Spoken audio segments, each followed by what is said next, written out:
Hello and welcome to this episode of Al's Garage. We're working on our 1943 Willys MB project, and today we are doing bodywork, essentially putting body filler on and prepping this vehicle for paint. Now, before I show you how to do this process that I do, let me first explain why I'm doing it this way. There's been a lot of debate over the years. It's just a common thing among anybody who does bodywork. The million-dollar question is, should you put body filler over bare metal? I've seen YouTube videos where guys take paint scrapers and can just peel off big, thick panels of body filler. It just scrapes off and you've got rusty metal underneath. It just looks terrible. Why would you put body filler on bare metal if it's going to do that? Well, the answer is body filler can be put on bare metal if prepared properly, which is what I'm doing here. Now, keep in mind and keep it in perspective that the body filler will stick to bare metal. The Jeep that I restored, almost 18 years ago, has body filler over metal, and I've had it sitting out in the sun, it's been rained on, it's been on four-wheel drive roads. Body filler's not coming off. So it can be done. However, if I was to do a vehicle that isn't a military vehicle, that's a driver, which is what this is. My instructions from the customer were get it green, get it going down the road. I'm not taking it to car shows, I just want to use it, drive it, have fun with it. So if I was to do a car that is something that would show at a car show, real concourse job, that would be a situation where I might take epoxy primer, put it on, and have it have a nice seal. It would seal the metal, and that way any body work that I do on top of it would have that extra layer of protection. So me putting body filler on metal is something, like I said, I do with a military vehicle, maybe like an old tractor. If I were to restore an old tractor, I would do this, so it maybe a driver, like if I did work on, I have this Ford Fusion, if I needed to do body work on that, it's a driver car, it's fine. So those are situations where I would, do the application that I'm about to show you. However, like I said, key is just making sure it's prepped right. And making sure that when I say prepped right, that what you're doing is not putting on body filler that's too thick. The body filler tends to be something that, if you put on, well, what do they recommend? I think a 1/16 to an 1/8 of an inch is about how thick you would want to put on. No more than that. And to be able to do that, you need to do a bunch of metal work to make sure that the metal that you're putting body filler on is smooth. That's why I have 7 videos of me doing metal work and only 1 bodywork video. And once I start working on some of the other stuff, I'm going to be doing work on the fenders and the hood, and skim coating a little bit here and there, and I was already started work on this fender. It's pretty much the same process, so it'll get pretty boring, and frankly I need to move this project down the road. So what we'll do now that we have our metal nice and etched, mechanically etched, is we're going to clean this, and I have 91% rubbing alcohol that I have in an old Windex bottle here. So I will use that to clean this up. There are some areas where there's a little pinholes just from some of my welding. What we're going to do is use some compressed air to blow any of that out. So we'll have rubbing alcohol in some of these little areas. We'll blow it out. That should make it nice and clean so that when body filler goes on over there during the skim coat process, which should properly adhere to the metal underneath. So let's get started and get this metal panel cleaned up.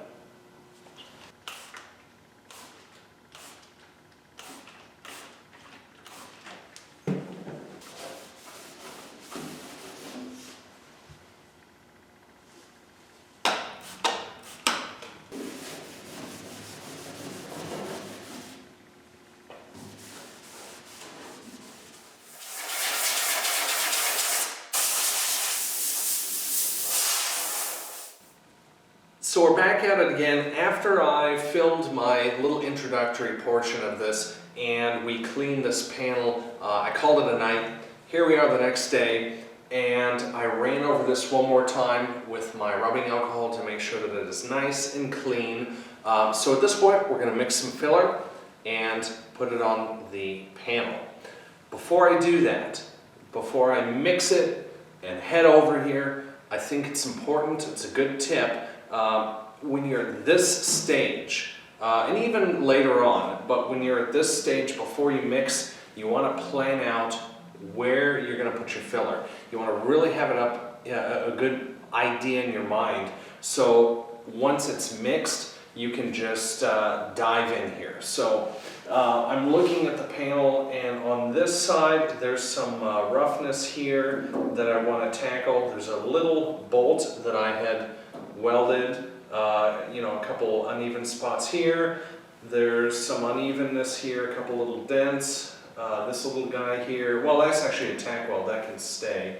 But this guy, a couple little guys here, but really that's it. Like, this is good, this is good. I mean, this is a little rough, but again, military vehicle driver, this isn't something we're gonna put guide coat on. I'm just gonna wing it because again, military vehicle, olive drab paint driver. We'll tackle classic cars with guide coat and two-stage paint and all that fun stuff in the future, but right now this is what we're doing. So again, back to the topic at hand here. I know that there's an area I want to fill here, so I want to get into this area as well. I know that there's some unevenness here that I want to skim coat over, some stuff over here. This area I want to hit because I had some of these tack welds and I want to kind of go over this to give it that skim coat. So plus the jerry can is going to be here, the spare tire is going to be here, and so what people are going to see the most is going to be in this area right here. And so that's kind of the area I want to tackle. Like, if I don't do anything here, no one's going to see it. I may still, hit this just because it's so uneven, and then I may hit some of this stuff, but this kind of waves in a little bit and out, and it's got these tack welds here. I don't want to fill out the whole thing with body filler. It's not like some panels you can get away with taking a whole panel and filling it with body filler and then skim coating it, blocking it off. But this has got like imperfection, and that's kind of part of the vehicle when these were originally made, these being World War II Jeeps, and maybe other military vehicles, but I know definitely the World War II Jeeps, they built these and there wasn't really any effort towards filling or putting lead or whatever they used as their filler when they did the bodies on this. It's just tack it, paint it, and send it out the door. So anyway, let's, knowing what I know about where I want to put it, I'm going to hit it here, we're going to hit it here, and then skim it a little over here, like I said, over on this side and this side, and then over here. We may not get as far as this, but I know that there's an area here I want to get, here. So that should hopefully, and then there's obviously this, if we get that far, I can run a skim coat along here, and my gloves are clean. I didn't just contaminate this. I put a new set of gloves on here, so I'll keep that in mind as well. Knowing kind of where you want to go, is key. So let's get the camera, let's get some body filler mixed up. Diving over here. Let's see if I can do this without cutting my head off in the camera shot. Okay. Now I'm going to clean the this panel and my little mixing trowels. So I'll do that and try to keep talking to you here. I have Evercoat Rage Gold. I forget if I talked about it in my intro, but that is kind of a mid-grade body filler. Again, it's good for, I think I did talk about this, it's good for like if you're doing a driver vehicle, you know, a good medium quality. I wouldn't go with anything that's cheaper than this. Just because, especially like, you know, I'm gonna knock Bondo brand Bondo filler because I used it once and I sanded it off because it just didn't feel right. It seemed kind of, I don't know, chalky and pink going on. Wasn't a fan. So as I, you know, get this ready, just one of the things to consider is, you know, there is a lot of good body filler out there. If I was to do like this GMC truck that I restored, that has Evercoat Rage Platinum, and that's just, you know, it's not that this is bad, it's that that body filler is better. There's, as you know, get further along in the body filler process, there's other fillers like, I think it's called Dolphin Glaze, ones that are really nice, kind of high-end, they sand a little bit better. So do some research. There's, geez, look what I pulled off of this here. So do some research as you're getting your body filler. It's definitely worth it to go with the better stuff. And then do some things like prep it correctly and everything, just to make sure that you know, don't have it fail.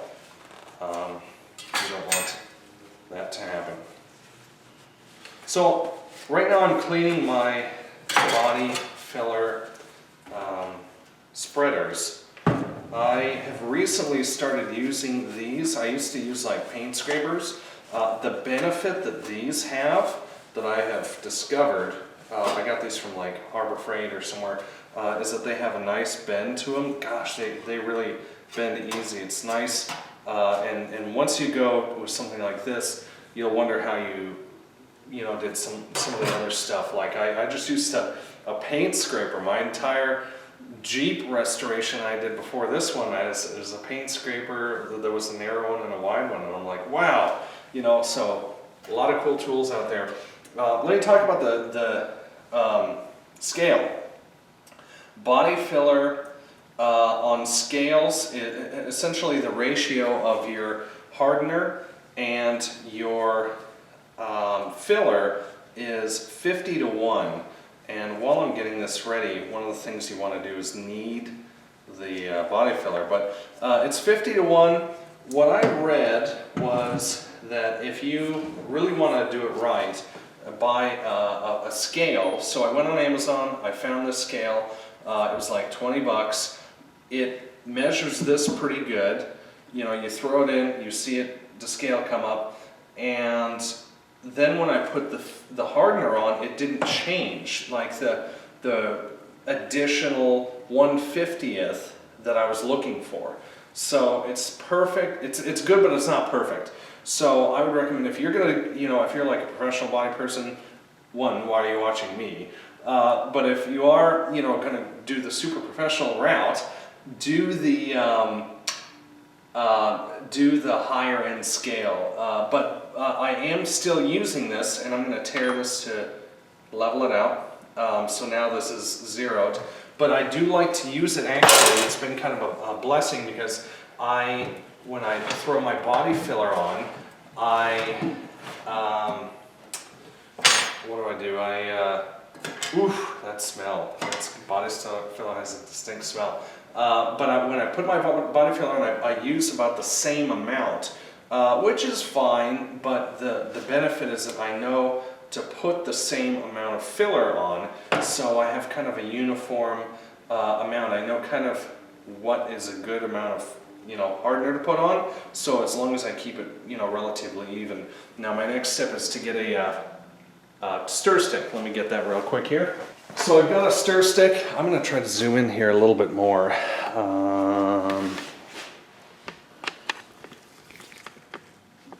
Okay. And right now you can see I've got about, I don't know, 20%, 30% of my can left. I haven't used the entire can of body filler on this Jeep. It actually surprisingly was only about 2/3 or more, 3/4 full when I opened the can for the first time. It's kind of like if you ever open a box of cereal, you look at it and you're like, hey, where'd all the, you know, rest of the cereal go? So a little bit disappointing there, but only a little bit, because once I started using it I realized, oh, hey, this is the same stuff. It's good, you know, it's got this stench to it that, boy, takes me back to working on other vehicles. Days when I was younger, but I always keep the garage ventilated as well. So I usually, what I do is about 3 spoonfuls of this stuff, paint cans full. And then as far as the stir stick, I take the stir stick and kind of roll it. I don't scrape the side because that just gets it messy. And then I obviously close this up and then throw this on. If I do a couple sessions of throwing filler on, essentially if I let this dry like overnight, I just chuck the stick. So I've gone through a lot of stir sticks, but stir sticks are cheap, it's fine. So right now I'm sitting at 0.310 pounds, which is good. I usually do between about 310 and 3.5. So this is right in line. Actually, what I want to do, let me be consistent. I usually put about 3.5. So let me go a little bit more. Let's see here. Let's see if that's enough. Yeah, 3.45, perfect. That's good. And let me go here. And then make sure that when you're doing this, you're kind of steering clear from some of the gunk that's kind of on the side of the can. It gets kind of, you know, harder than the stuff in the center. Just, you know, it makes it better for spreading. So from here, let me see if I can get an even closer angle.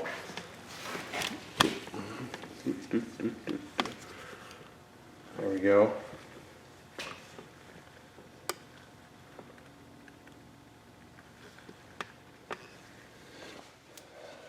And then a note about these spreaders. You know, I like them, but compared to these guys, I feel like these are so much better. I've used these. I actually used, when I did my GMC, I used these yellow spreaders. But man, these edges are hard to keep straight.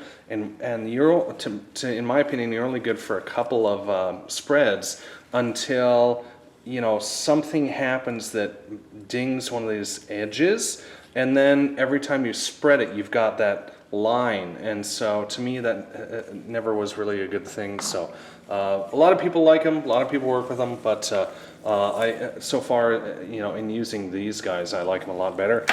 What I'm going to do is I grab these two guys, and at this point I can turn my scale off. But I have them sitting on the side here. And then obviously I'm using a mixing board. This is nice. I've seen ones where after you're done mixing, you pull a sheet of paper off. Those actually might be better, but for now we're using this. So I'm going to throw in about that much. Might be too much, actually. Well, no. That's about it. Yeah, that's good. You know, it provides a nice hard thing. And then from here, what I'm going to do, instead of mixing it here, I'm going to mix it right here at the vehicle. So let's get our camera set up right. Whoop.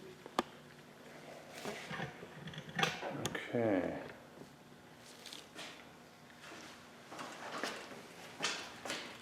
Back it up. There we go.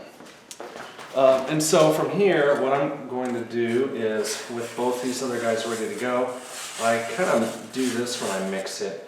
I don't want to get too much blue hardener on my spreader, so I try to avoid that, or too much hardener on the mixing board. I try to get that really mixed in as well as I can before I really go after it. And like I said before, I like to have my other two sizes on hand in the event that I need them. So from here you can see we've got some streaks. I don't like to hit the side of the board here. It's just kind of how I do it.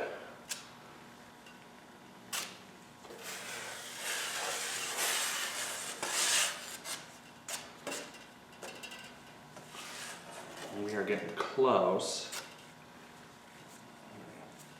I try to get, see there's still some stuff in there, but we're getting closer here.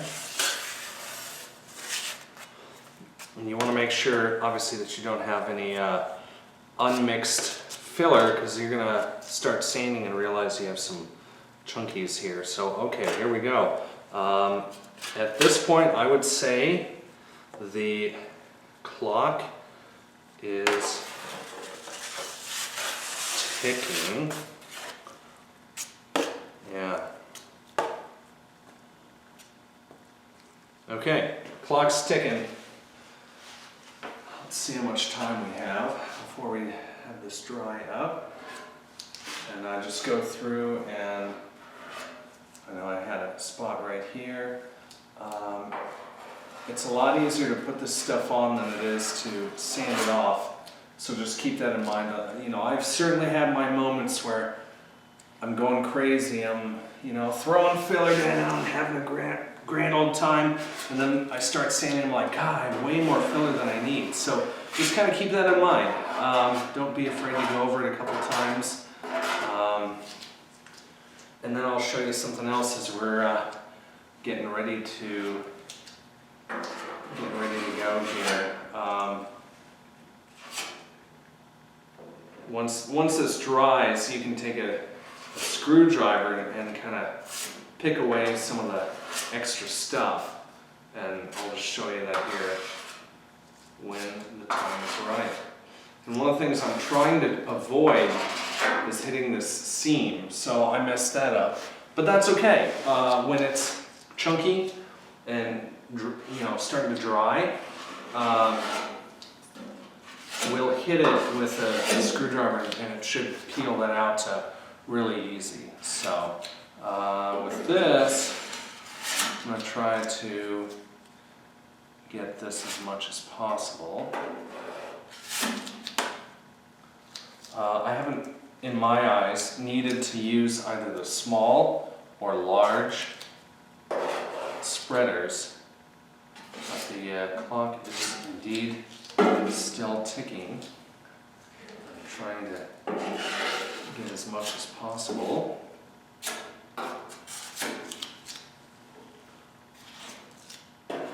And again, no guide code on this. There's going to be some unevenness, some waves. I just want to fill in some of the major holes, obviously that don't allow this thing to go too thick. That's why we did some metal work on this. There's this guy. Damn, I mixed too much. I have a feeling that half of this is going to go hard. Half of this stuff I'm going to mix up. It's just, that's okay. You know, you just do what you got to do, and I'm going to hit this. this.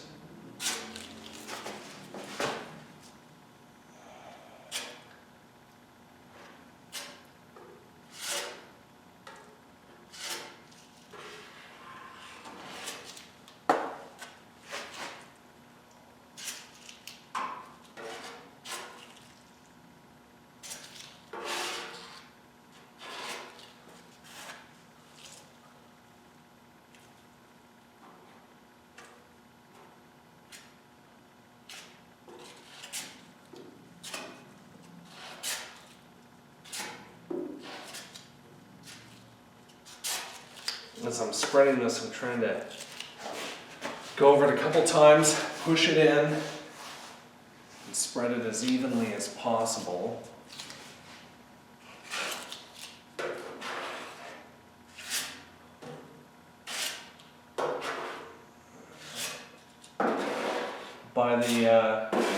You can change the thickness by the angle of your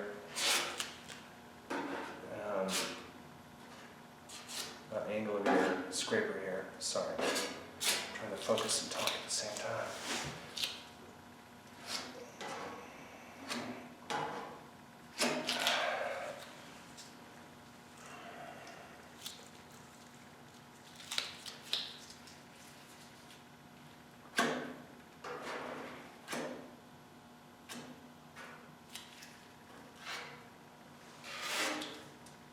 I'm trying not to have hard edges like this. I'd like to have it more of a smooth spread like this here. And then if I have some of these edges, I can kind of work those out.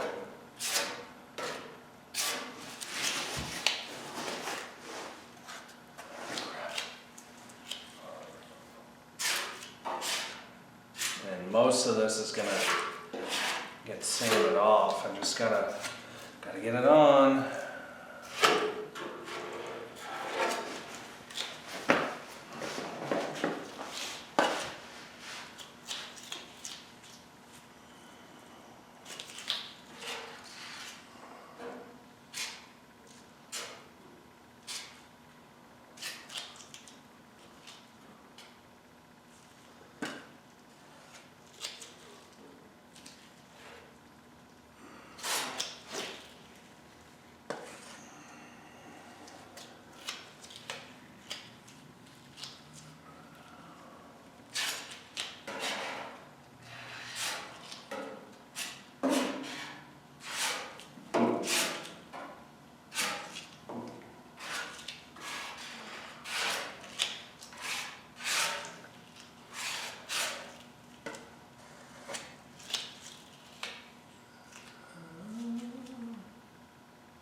Oh man, I think I've got just about wrapped up on this job. I can tell when I'm spreading this that it's starting to get harder. Just hitting some dents, some uneven areas.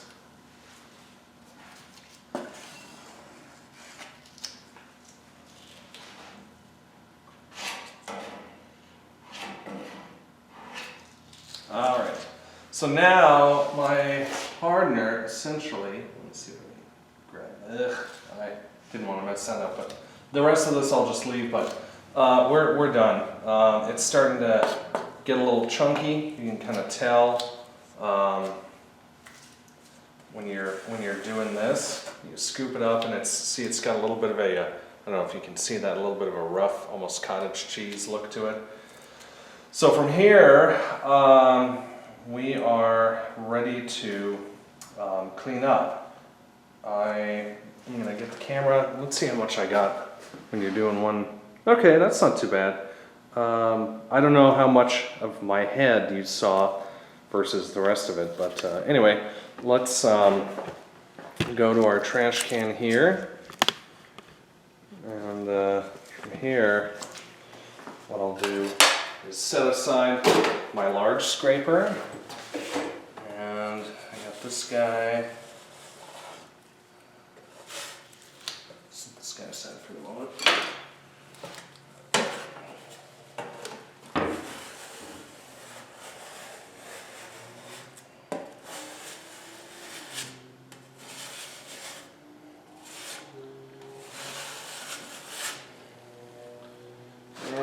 set this aside.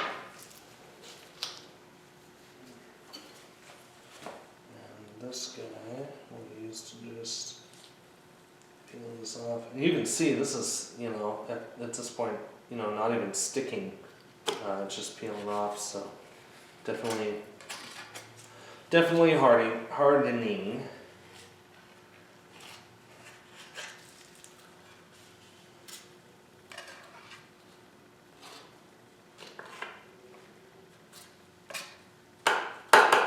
Okay.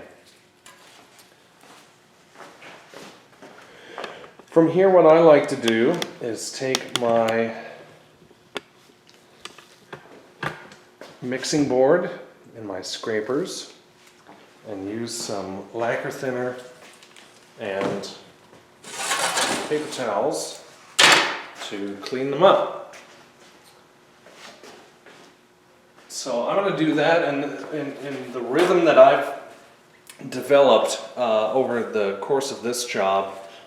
It's been a while since I put body filler on before I did this Jeep, but you know, the rhythm that I've kind of got into here in the last few days that I've been doing this is by the time I get this done, the body filler is either ready to paint or, ready to sand or almost ready to sand. So we will do that and see where that gets us.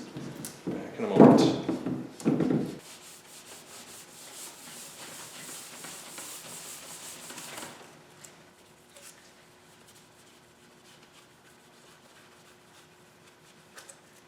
Okay, we have our mixing board cleaned up. At this point, we are going to take a look at the damage. What have I done?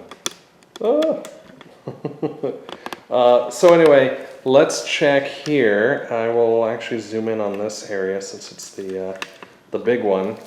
And we are going to test to see how thick it is, or how dry it is.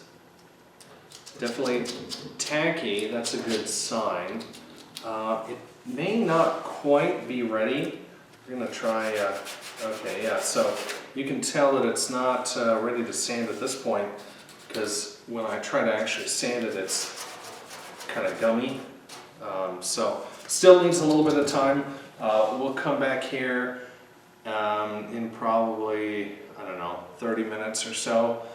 The temperature outside right now is probably around 60, and if it were a higher temperature, if it was like 90, 100 degrees, obviously relative humidity can factor in there as well. It'll change your dry times and the time that you have to work with. So keep that in mind as well. I was surprised. I thought that what I had on my mixing board was going to go to waste, and frankly a lot of what I've put on my mixing board, I'm sitting there, you know, trying to get a nice smooth finish. This, I don't know, it's okay.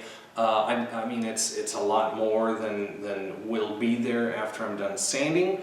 But you know, when I've done this before, I've been putting this stuff on, and then it gets the cottage cheese, and I look down and I have, you know, a big glob of it left, and you know, I've thrown away a lot of filler during this job. But that's how it goes, you know. So you throw a lot of it, never makes it to the vehicle. A lot of it makes it on the vehicle and gets sanded off. But you know, there's a little bit that you know, gets sanded, and that's, you know, what you really are shooting for. So let's get back to it here in about 30 minutes.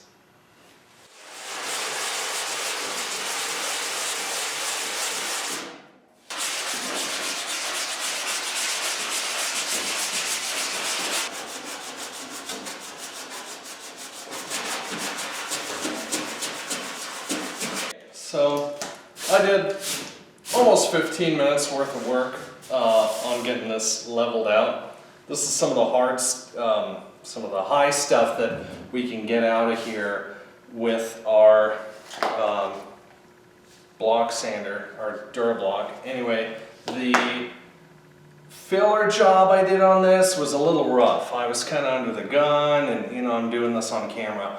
I've done better. Like, when you're putting filler on, shoot more for like this. This is like super smooth, and it blends. Even though this is a high, it does blend into this. Look at this. you know, that's over a small dent and it blends all the way around. Some of the areas that I did that I'm less than, you know, impressed with from my critical view is like this has a big edge, this has a big edge, and all this funkiness here. You know, like if you have to make less filler, or if the filler that you make goes to waste because you're spreading it on thinner, it helps you in the long run when you're sanding this. You can see, you know, some of the, you know, stuff that I have here will have to, you know, get hit with a smaller sandpaper and then, you know, maybe refilled.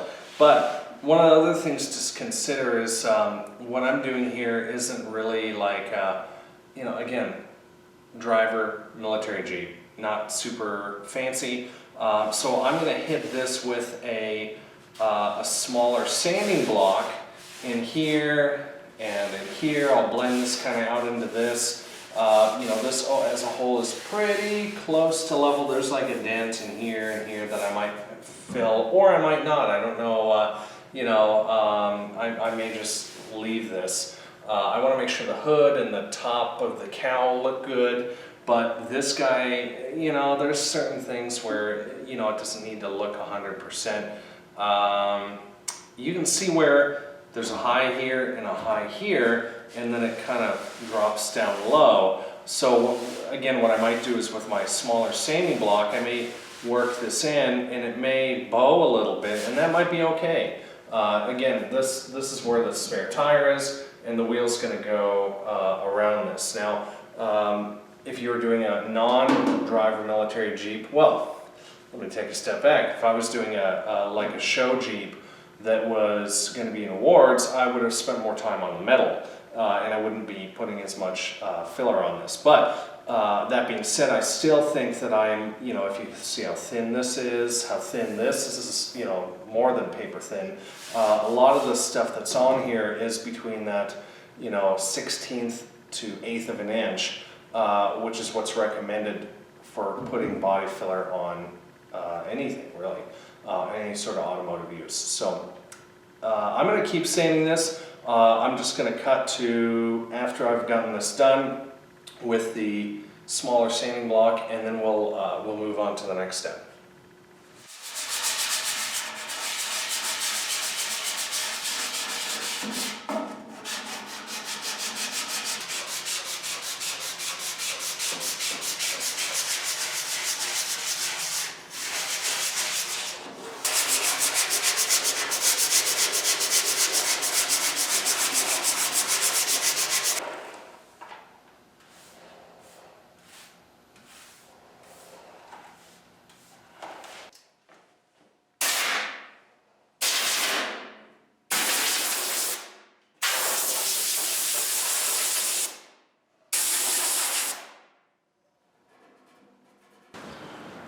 Okay, first round of sanding is done.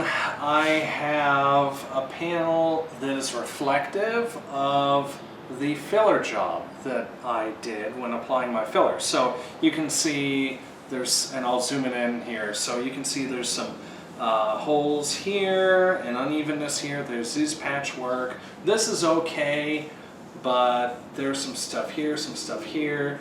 You know, when I did this earlier in this video, I kind of threw it on, like you can see all the streaks in here. So this is fast becoming a lesson in what not to do with body filler. But we can certainly pull ourselves out of this one. We'll make it right. It's just, if I were to paint it right now, it'll look worse than if I didn't have anything on there at all.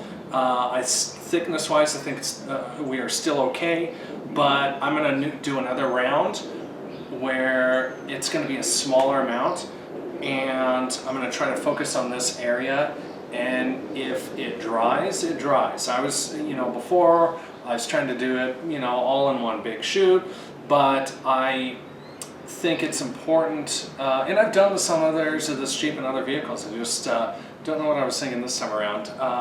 You know, don't try to put too much on at one time, or else you'll be too focused on, oh, I got to get it all on, and then you have to pay for it with sanding unevenness and roughness and stuff, and you're going to have to fill over it anyway. So I'm going to throw some filler on this area, and just focus on this.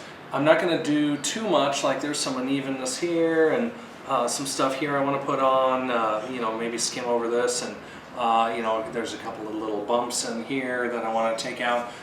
So I'm going to do that, and we'll, you know, just try to work it a little bit at a time. Let's do it.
Okay, so we're almost done with this panel. I will show you that, and as you can see, I have sanded most of what I globbed on earlier off. And although it doesn't look smooth just by the different layers, it is pretty smooth. Again, it's got some bows that go back and forth, but that's all right. Let me show you here. There's a little pencil line I drew here and here, just because we've got, let me get the camera on, these guys here, this guy and this guy. When I went over with my block, obviously those were left standing when everything else kind of went away. Like this blend to here is perfect. And this blend to here kind of goes up a little bit, and there's a little unevenness here. This is a little bit of a rise, but again, like it's going to be fine for this application. You know, we've got this guy that needs to be skimmed over, and where else? This is part of that initial one, and then we've got this unit here, which ended up a little low, and so a quick skim over there, a little skim here, and a little skim there is all we need. I think I can mix them up, spread it, and then we'll be done.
At long last, our bodywork is done, our metalwork is done, and it's time to paint.